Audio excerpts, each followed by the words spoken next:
Aurora could be a solid option to go for Cars. That is a hero in his arsenal. No Paquito also. So it kind of already sets up properly for the Benedetta, getting the counter matchup away. No X-Borg, leaving only... Is CC not an option here? Oh, you're right. I completely forgot about CC. No Angela, and you're up against team members. Could still come through. They go for the Dairoth instead. I was right about the Bruno, but not about the Dairoth. This is a Dairoth XP. First time this season, folks. Oh, you're right. Because I was like, didn't we see Dairoth earlier? Oh yeah, jungle. All right. So last pick in for Aura with Grok. Non-flex for Yawi. What are we looking here for Aran? I think Yuzong is good here, right? I think Yuzong can, yeah, sure.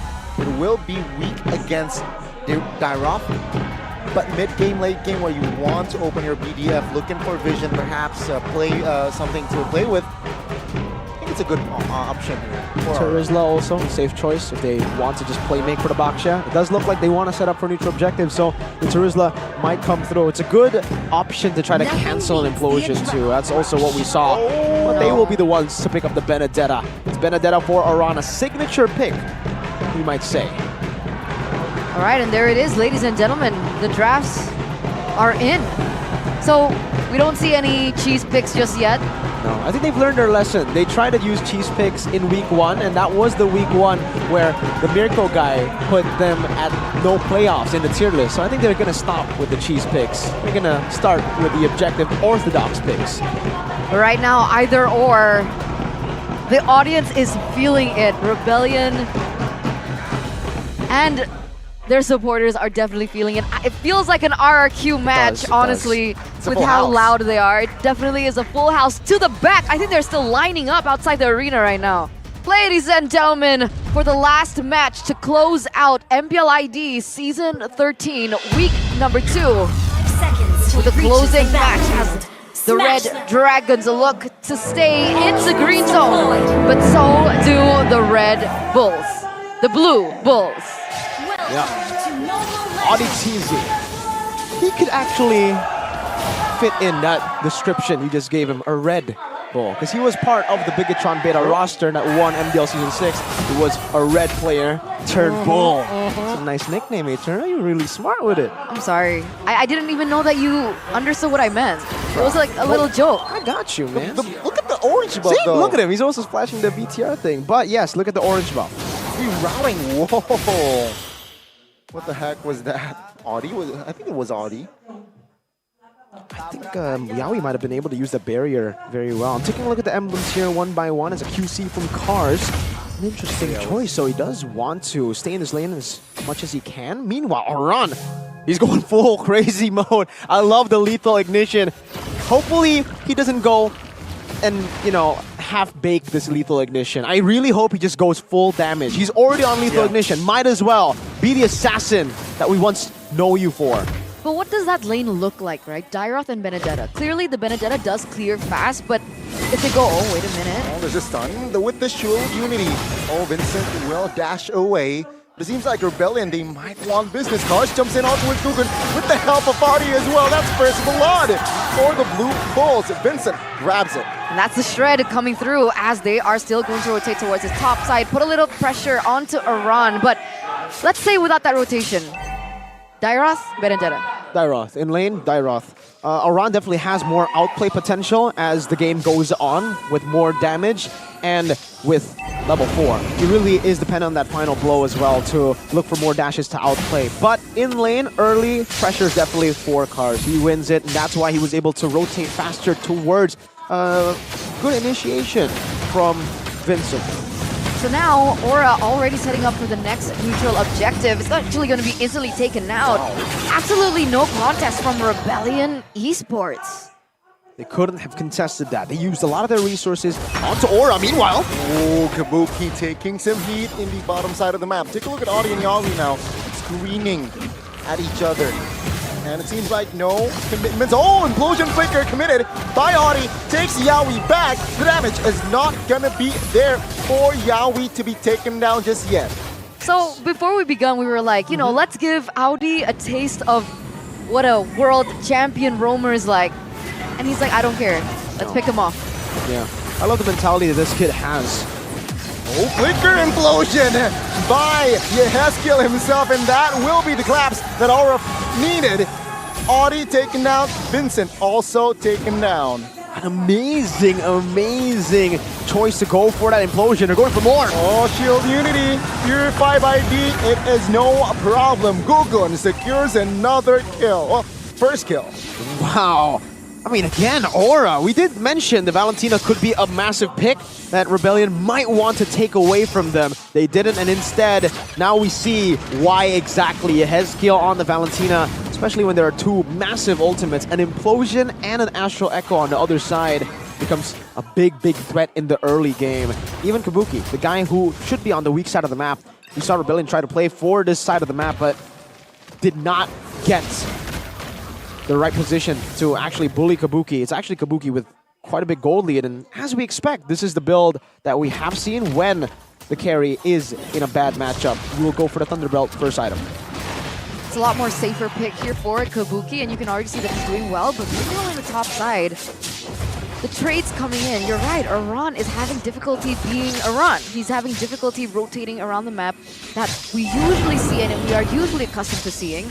And that does give a little bit of more leeway for Rebellion to work around to set up for this next neutral objective. And we see that actually happening on the map. Yeah, Cars is already rotating all over. Aran has a level lead though. Let's see here. Both teams hovering around the turtle that has been resetted. Aura. Well, looking for an opening with Yaoi, Power Nature. Oh, as well as Final Blow will have grab more space for Gugun to secure the turtle. Yeah, he was a level above anyway, right? So it should have been his turtle to secure. So up until this point, we talked about retribution battles before this matchup begun, and Aura is still sitting at 100% turtle rate. Gugun doing Gugun things. Really, I mean, we did see it in the draft for a Nolan against a Baxia. It is very advantageous for the Baxia to go for these neutral objectives, knowing that he's tanky, has a better way in. We expected Rebellion to play for the other side, and that they did, but Nolan now. Explosion with the stolen explosion as well. Cars, though, will miss the skill all towards the Yehezkiel there. Yeah, it is still A-OK. 1,500 gold lead for Aura. And if they maintain this way, I'm not sure how Rebellion will find a way to show perhaps a good win in that mid. It's looking like they need the damage coming in from Suelo. Suelo NOD. What do you think about that? I think I have to say, the NOD makes sense, right? There's so much sustain for Aura, not in their kit necessarily, but in their emblems, to be fair. For Aran, it's in the build. For Yehezkiel, it's a bit of that Impure Rage when he's full mana, but also the build. But for Kabuki, the Brave Smite really grants him so much more of that sustainability with Gugun too. And like I said, once he gets the final blow, he has more outplay potential. He can't clear out the waves. And yeah, I think I like the NOD here, but they need a bit more damage. Oh, good charge on towards Daryl. Audi, though, with the implosion under the turret, will find Yaoi. That's a 1-for-1 D for Yaoi, still favorable for the Red Dragons. Yeah, that's super, super worth. I mean, you take a gold laner, you take it away, and you also stop the snowballing from ever happening. Completely good trade. You can already see that Kabuki is already on the next neutral objective as well, the next turret rather, and now Aura are already very quick to set up for the next turtle as well. And here it is, Gugun and Vincent. Let's see who gets this retribution battle. Petrified, Vincent trying to escape, still surviving for now, but Aran will be punished by Cars. Good Astral Echo spotting too, but of course, perfect turtle for Aura. Impressive usage of the full damage, but the utility playstyle. He went in as an assassin, but there's another skirmish. Oh, that power charge, wall charge rather, for Audi and Implosion Force. The damage will not come through. Kabuki secures the kill with the free hit in the great positioning. Wow, back to the point. How Aran was able to play that, he is going for full damage, just has a little bit of a component there for Dreadnought armor to stay alive in that lane against the Dairoth. Wait, oh, hey man, come on. Yaoi, I'm trying to analyze here, man. Come on, please. I'm sorry, please, man. Stop with the conceal. Anyways, yeah, back to the point. Aran, the way he's playing, he's just going in on the Nolan. He knows that it's okay if he gets picked off as long as Aura are able to get the turtle, because really, they are playing to snowball through Gugun and to get Kabuki into a good spot for that mid game. If they do so, it's going to be great. For Rebellion, now it gets really, really tough for them. Their snowballing did not work, and D isn't even farming well enough. I got nervous, sorry. I saw Yaoi walking up and I'm like, is he going to make another moment? But he just walks past. He's receiving a hefty amount of damage, by the way, already. So despite... Well, I think that damage was from Suelo, was it not? So despite the NOD, there is still damage coming through, but like you mentioned, maybe not enough at this point. I'm curious to see what the items are looking right now. I mean, for Audi, they have Radiant Armor built up. There's already respect given a Yehez skill. Suelo with the glowing wand too. So you're right. For Rebellion, they still can play for the mid to late game. They can stabilize in a bit. But with Aura having so much side control, side wave power with that Benedetta, it is going to get very, very tough for them to make decisions here in the mid game. The Lord is up now, and Aura can continuously just put pressure, forcing errors from Rebellion. Do they want to clear up top, or do they want to contest? They gotta commit onto something. They cannot hesitate. Do you think the call is going to commit to Yaoi? All right. That's wise. They're just opening up the vision here, trying to set up properly. They should know where Yaoi and Kabuki are right now, right? Right, Vincent? Like oh, well, charge on towards Vincent and take a look at the damage that Kabuki is giving. And one more Shuriken does it, and he will fall. Now, Implosion Flicker will catch out one member, and that is Kabuki. But the cover by Yaoi will save his life, not for long though, as Suelo will secure the kill. Iran finds the angle and finds Cars in the process as well, as the Lord will be taken out by Aura. So 2 trades for Rebellion. From a Rebellion, they lose Kabuki, but they still get the objective in the process. And at this point, it's still so early on that Kabuki will be able to spawn just in time. And once again, Iran just being that dominant force, pressurizing and terrorizing everyone who walks right by him. It's a confusing question. Who is it worth for? On paper, 2 for 1 definitely favors the team that got 2. But it was a marksman traded in for Vincent and Cars. Cars is technically utility, Vincent not utility, so it is a bit better there. But for a losing team to be able to get a marksman, that is certainly not what you're looking for. And definitely Aura kind of miscalculated a bit there. I think they should have just walked back right as they got Vincent, but they got caught in the implosion. Great answer from the rest of the team right now. Even Iran playing in these bushes, you might be looking for a possible enemy Kumar moment. Let's see here. And with that iron for an eye, Iran his mobility is still very, very fast though. Yeah, 4,000 gold though built up. Right in the 11th minute, but Vincent. With the final blow petrify as well. Vincent now will take some heat. Survives though. Take a look at the cover from Rebellion members. They're trying to make Iran fall back. He's starting to hurt.